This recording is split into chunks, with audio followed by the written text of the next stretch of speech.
So as I said, when I thought now I have reached a beautiful state of mind, Babaji brought me back to reality. And he said, now you have to go back to your home, stay with your mother. Eventually, he said, you will get married, you have a family. Stay normally, don't change your clothes. And he gave me a reason for this. He said, most of the people who will come to you are not sannyasins. People who come to you will be householders, married people, working people. And their problems can be sorted out only if you have lived a life and know what it actually means. He also said that renunciants and sannyasins should not give advice to married people on family matters because they know nothing about it. It is only when you have a wife or you have a child, then you know the compulsions of living. So, go back and live normally. So I said, where should I go? He said, go back to Trivandrum. Now, as I have mentioned to you earlier, that time, at some point, Babaji had given me 2 copper rings to wear in my ears, so that the external paraphernalia of a Nathpanthi is to wear earrings. Sometimes they wear here in the cartilage, but he said this is enough, you can wear. And also, I was not cutting my hair. In the Nathpanth, nobody cuts their hair. It was quite long. In those days, I had a lot. My hair used to grow very, very fast. And I used to tie it up, keep it like Babaji, pretending that I am imitating him. So on. I had a Rudrakshamala. So when I was leaving, Babaji called me and said, are you going like this? I said, yes, Babaji. He said, no, already your mother and your parents are feeling sad because they didn't know where I was. For 3.5 years, they probably thought that I was dead. Afterwards, I came to know that they had advertised in newspapers, missing persons list. He said, in this condition, if you go and stand before them wearing rings and matted hair, that will be the last straw. Probably somebody will get a heart attack. So he told me, go and cut your hair, take out your earrings and throw them into the Ganga, and then you go to Delhi, gave me some money, buy a ticket from Haridwar to Delhi. The station, one of my senior disciples, Mr. Agarwal will come and receive you. He knows you are going, and he will take you home, and you stay with him for 2 days. From there, he will get you clothes to wear, decent clothes is the words he used, other words he used, so that you wear a shirt and pants and then shoes and then go home. I said, all right, whatever you say. But I was said, but are you serious? Do you really think that I have to go back? He said, yes, you have to go back. There is no other way. And you know this is your mission. After you go back, you must spend some time with your parents, live a normal life, get some job. After some time, you can leave the job, go and join the Ramakrishna mission for some time. I want you to learn the discipline there, and meet all holy men and spiritual people and yogis wherever possible. Study everything that is required, because you will find people from all walks of life coming to you in later years. When this happens, you should be well equipped to teach them according to the way that they go and not try to change their ways. And last, he said, at the end of all this exposure, you have to go and meet J. Krishnamurti, stay for some time and see how this works, how he works, what's happening. All this is part of your understanding. It should be part of your equipment. So you should be well equipped to handle all kinds of people who would at some point come to you. So I said, "But Babaji, I don't want any people to come to me. I don't want to teach and get caught up in this." He said, "Look, it will happen at some point, and I will give you the green signal for it. Only then you need to start. You don't have to start anything now, because if you open your mouth and say anything now, you will probably be talking rubbish." So I said, "All right." So from there I went. Going back was so difficult from Babaji. One is leaving Babaji. Two is leaving the Himalayan beauties, the beautiful state where I used to live. And the third is going back into this thing about relatives and father and mother and sisters and friends and this whole, you know what it is. It's a net in which one is caught over and over again. About all that, I was not supposed to tell anybody or talk to anybody about all these things that I have learnt. I have to keep my mouth shut.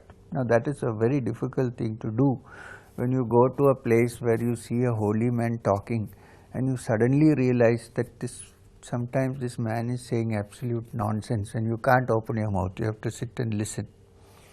So that was a very difficult part of my life to do. Anyway, I went back. In Delhi, just as Babaji had said, Mr. Agarwal came and took me in his expensive car to his house in Kailash. He also gave me, as Babaji had instructed him, to give me the practice of Kriya, advanced practice of Kriya, which is called Talabhya, which is something to do with what in Hatha Yoga is called Khechari Mudra. It's slightly changed, it's called Talabhya in Kriya Yoga. So he taught me that, and then he sent for the tailor and I got a new pair of clothes. He bought me a sleeper ticket from Egmore to Trivandrum. I'm sorry, from Delhi to Egmore and Egmore to Trivandrum, and gave me also some money, and came to the station and dropped me and would goodbye. So one evening, I landed back in Trivandrum, clean shaved, wearing reasonable, respectable clothes. And then I was thinking how to go home. I found that the railway station area has not changed much in 3.5 years. So instead of hiring an auto or calling anybody, of course there were no cell phones then. So I thought I'll walk. It's not very far. So I walked with a small bag in my hand. And then I went to my house and entered the house, and my mother came out and she was shocked. She started crying and all that, and hugged me, and then my sisters. My father came afterwards in the evening. Anyway, nobody said anything. My dad was not angry with me. He only said, "Next time when you go somewhere, you tell us where you are going. Don't go off like that," because they thought that I was dead. So I spent some time in Trivandrum, and like Babaji said, I decided that I would use every opportunity that I get to learn something from yogis or holy men who are in and around the place. So that's when I went to Kanyakumari. As I said earlier, met Maima and got her blessings. I met Gopalaswami, of course, when I was a very small boy. I went to Abhedananda's ashram and spent some time because Swamiji was old and still there. He lived another year. And then something which is very extraordinary, which I have to tell you. Between Trivandrum and Kanyakumari comes the temple of Suchindram. It's a very famous Hanuman temple, Suchindram. Before you reach Suchindram, if you take a turn to the left, you will come to a place which is called Maruthuvamalai. It's an ancient mountain, Maruthuvamalai. On the top, there is no way to go up except through walking and trekking. On top of Maruthuvamalai, there are many caves, small caves. There is one cave. To go to that cave, you have to go through a tunnel, and come out, and then you will find a cave. It's a small window, and if you look, you see the whole thing around, complete scenery. The cave looks as if it was man-made, but I think it is a natural cave in which people came later and built some places where one can sit down and so on. So I decided to go to Marthuamalai. I wanted to be alone and spend the time by myself. So I got into a bus, got down, and went to Marthuamalai. After that, I went several times with my friend Ranjit, who was my closest friend and who used to keep in touch with me even when I used to run away somewhere. Even after that, I have gone off here and there many times, short periods. So I went to Marthuamalai, climbed up the steps. By the time I reached there, it was evening. I had carried some food with me, simple food, bananas and few idlis packed. So I went up, and in the night I sat in one of those caves all alone. I was meditating. Suddenly I was woken up by somebody shouting, "Naina, Naina," like that. So I said, could be then. I opened my eyes, and there was this man, very shriveled man, in wearing a small dhoti, very soiled dhoti. He had a moustache, but he had shaved small hair, very thin man. And he kept saying, "Naina, Naina, Naina." I actually didn't understand the meaning of Naina until I went and settled down in Madanapalli and learned a little bit of Tamil. Telugu. Telugu, Naina means Appa, father. So apparently he always said Naina, Naina, and nobody knew what he was talking, because he used to talk in some words. In those days I did not know that it was Telugu. People there said he blabbers, but now I feel that it was Telugu. Anyway, he made me sit there. "Naina, Naina, kucho," something he said, and sat down. And that day he talked to me in Tamil, and when I came out and told people, they said it is impossible. He never talked Tamil.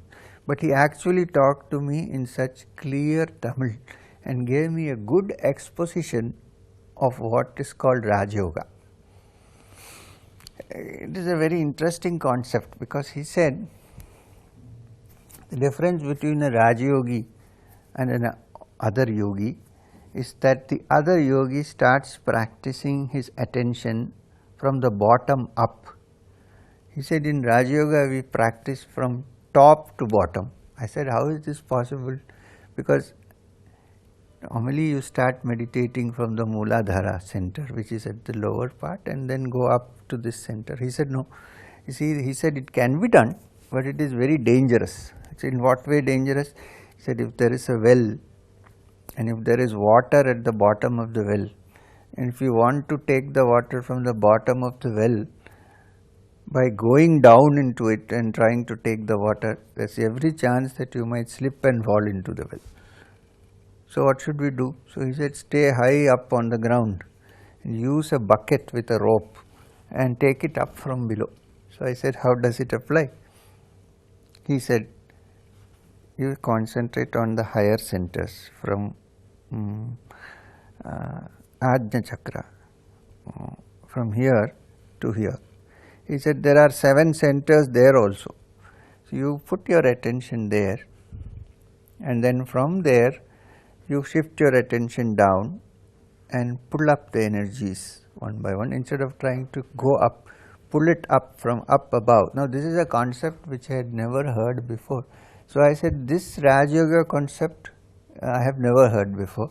What do you call it? He said, we call it Shiva Raj Yoga, and it is what was taught by Agastya to Tirumoolar. So this was a beautiful lesson I got from him. And then he also came and slept in that cave. But what I noticed, something very peculiar was, normally we sleep with our legs straight and body down. He sat down, stretched his legs, bent his head in front, and did something like what in yoga is called Paschimottanasana, which means resting the forehead on the knees and holding it tight, he fell asleep. In that position, I have never seen anybody sleeping like that in my life. He said, this is how yogis should sleep, they should not lie down. Okay, I never attempted because I like to lie down and sleep, but anyway. So the next day morning, I got down from Marutuvamalai and went back. After that, several times with my friend Ranjit, with my friend Madana Gopal, with a motorbike, we used to go all the way to Marutuvamalai, sometimes go further up to Kanyakumari. But after that, only once I met him, once in my life. And that was when I went with Madana Gopal one day. We went up to the cave. I left my chappals there and went inside. And my friend was sitting inside. When he went and picked up those chappals, brought them and put them in front of my friend Madana and said, Namaskaram, Namaskaram. So he wondered what he was saying. He said, bow down to those chappals. So afterwards my friend told me, I think he wants me to accept you as my guru. I said, that is left to you, whether you want guru or no guru, but if you want to do it. That was the second time I met. After that I heard that he had passed away. Then I went to a place called Takkalai, which is also very close to Kanyakumari. It's on the way to Nagarkoil, where there is the tomb of a holy man, a Sufi holy man, whose name is Takkalai Peer Muhammad Sahib. It's a tomb. It is said that he was a blind man who used to live there, and he was a weaver who used to weave clothes, and he had a small boy to help him. He would put his hand on his shoulders and walk around. The boy was his eyes, and he lived his life. His tomb is there even now, and in some way in our family, one of our ancestors was his close disciple, so his tomb is also there. So one day I went there because I had heard about Takkalai Peer Muhammad Sahib. My grandmother used to tell me stories about him. So I went to the tomb. It's a very peaceful place. Meditated for some time and got into a conversation with the man who was looking after the tomb. So I told him, please tell me something about him. So he said that he lived here for many years. He was blind and he used to meditate for a long, long period of time. Even in the dead of the night, people never saw him sleep. He would be sitting and doing his prayers or sitting quietly and meditating. Then he told me a very interesting story. It seems one day 3 Arabs who were experts in the Quran, the Islamic scripture, they came to Takkalai hearing that there was a saint called Peer Muhammad Sahib. But they were told that this man did not do his 5 times prayers. He was never went to the mosque, but he would simply sit quietly and meditate. Although sometimes he said Allah, Allah, but he never went to the mosque. And that he had never gone to Makkah to Hajj, which every Muslim is supposed to do in his lifetime. So they came actually to make him understand that this is not the way. You should do 5 times prayer every day, and that you should go to Makkah, and if you need help, we will give you money and so on. So they came and they met him, and they told him that you have not gone to Makkah. It is incumbent on all Muslims to go to Makkah, so if you don't have money, we are there to help you. So he made them sit for some time, and then he's supposed to have, that he used to have a pot, water pot kept inside near his weaving machine, hand weaving. So there was a water pot. So I believe he told them, after doing your prayers, please come here and look into the pot. So after doing their prayers, they came and looked all three of them looked into the pot with a white cloth thrown on top of the head. And when they looked, suddenly the water cleared and they saw a scene. They saw inside the water pot, on the water, they saw Makkah. And there they saw a lot of pilgrims going round and round the Kaaba. And along with that, they saw themselves also going round. And in front, the Pir Muhammad Sahib was also going, led by this small boy with his hands on his shoulders, going round and coming out. So when they saw this, they were so astounded and embarrassed that they had asked this holy man to improve himself when they themselves didn't know about him. That they begged pardon of him and said, "We didn't know that you are such a great saint. We are very sorry about it," and went back to wherever they came from. This is one of the stories of Takalapi. So I went there. And then I also used to visit all the little temples, mosques, tombs, wherever I could find them. I went one day, travelled to Tiruchi and went to Srirangam and had a darshan of Ranganatha there, who is lying in the sleeping posture in Anantasayana. And then from there I went to Nagur, where there is a mosque, a tomb of a great saint, Sufi saint, who is referred to as Nagur Andavar. Very close to that is the Velankanni shrine, where hundreds and thousands of people go every day. So I went to the Velankanni church also, spent some time quietly. You know, the thing about a church is that first of all, as soon as you enter, especially old churches, when I travel in Europe, I make it a point to go to these old cathedrals. They are so peaceful and beautiful inside. First, because nobody utters a word, everybody is silent, and there is a beautiful altar. And if you are lucky, there are these huge organs which play devotional music. Nobody is singing, only the music. This organ music is so peaceful to the soul that you enjoy it sitting there on the benches which are kept there. I love to go to these cathedrals, old cathedrals. Of course, in many parts of Europe, nobody is attending service now.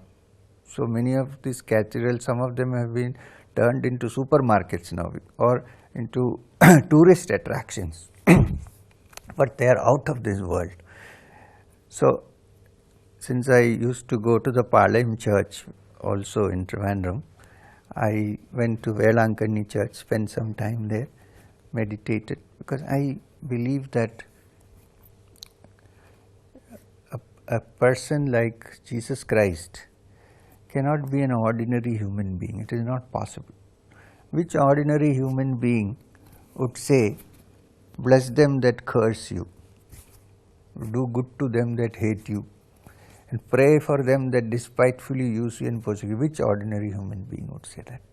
Here, if somebody turns one ear, you are ready to kick him in the stomach. How can you forgive somebody? Not only forgive, do good to them that hate you. I mean, this is extraordinary. I think it is not an ordinary man. It's something you cannot define. I think if Jesus Christ was born in India, he would have been one of, now we have Dashavataras, they would have had 11th avatar also put up, because it's not like a human being. So this is the thing. Of course, in the name of religion, battles have been fought, people have been killed. This is because of established religion. It is nothing to do with the true essence of religion. No great teacher has asked or encouraged people to engage in this kind of thing. It's that when it becomes established, all these things happen, and it is organizational. One of my person whom I respect very much, J. Krishnamurti, had a story about this. He used to say that once the devil, you know what a devil is, Satan, devil and his close friend went for a walk. So as they were walking, the devil bent down and picked up something and put it in his pocket. So his friend asked him, "What have you just picked up?" The devil said, "I have just picked up the truth, Satya, Dharma, and so on, the truth." So his friend said, "You have picked up the truth and put in your pocket. Then your days are numbered, you are finished, because you are the opposite of truth. You are supposed to be untruth, you are supposed to be darkness, you are supposed to be cruelty. So if you have picked up the truth and put in your pocket, then your days have ended now, you will be destroyed." And the devil smiled and put his hand on his friend's shoulder and said, "Don't worry, friend, I will organize it." Which means truth also, if it is too organized and structured, it can become the untruth, and this is what has happened. No founders of religions, no great beings have ever put man against man. It's the organizations that create all these problems. If you look, you will find that every one of these great beings, this is my personal experience, have been spiritual, caused no harm to others, and never wanted anyone to cause harm to anybody else. Of course, there are different ways to the truth. As Babaji used to say, if you have to reach a pond to drink water, you can reach it through different paths. Now, these are all different approaches to the same truth. You cannot say that that path is wrong and this path is right. There are different ways, and it suits different people to follow different paths. We cannot say this is only right path to go. There are different ways. There is a story of how 4 people belonging to 4 different categories were feeling thirsty. They wanted to drink water. One of them, who was a Greek, said that he wanted to drink aqua. Another one said that he wanted to drink water. A third one said he wanted to drink jala, which is again water, jalam. The fourth one said tanni. But actually they were all trying to drink the same water. A big fight broke up between which is good for thirst, tanni or aqua or water or jala, not knowing that thirst is to be appeased by drinking the same water, no matter whatever name you use for it. That's why the Vedas declared, Ekam Sat Vipra Bahuda Vedanti. The truth is one.